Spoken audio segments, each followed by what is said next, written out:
बघा, आपण बघू शकता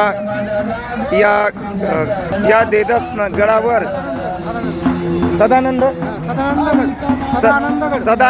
गड घोरोड नाही का, आणि या गडावर भव्य दिव्य असा सप्ताहाचं आयोजन गावकऱ्यांनी केलेलं आहे. आणि या निमित्ताने आज गावामध्ये नगर प्रदक्षिणा होती नाही का. आणि बघा, संपूर्ण खेड्यापाड्याचे भक्तजन आलेले आहेत दर्शनाकरता. आणि भगवान बाबा महंत गडाचे त्यांची पुण्यतिथी आहे.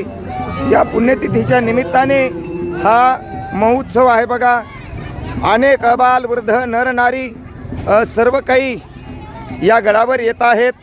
भव्य दिव्य अशा प्रकारचा मंडप आहे, आपण बघू शकता. दादा, गावामध्ये भोजनाची व्यवस्था कशी असते बरं, जेवणाची याची वगैरे? नाश्त्याचा कार्यक्रम असतो. नाश्ता असतोय का गावकऱ्याला? बरं, पूर्ण गाव असतं का कसं का पारायण करते मंडळी? पूर्ण गावाला असते का? वा वा वा. आणि पंगत पण असते का नाही?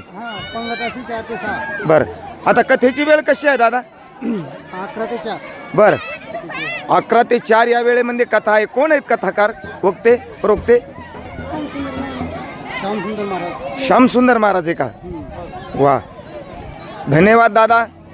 आणि किती वर्ष झाले बरं सारासारी आपल्या सप्ताहाला? 18 वर्ष पूर्ण झाली. ही 18 वर्षाची परंपरा आहे बघा.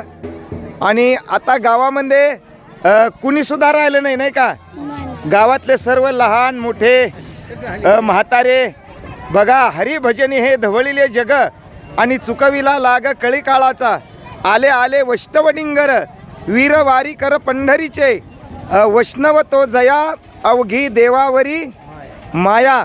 म्हणून आमचे संत म्हणले की पायी वारी घडो आणि देहे संतादारी किंवा संता घरी पडो.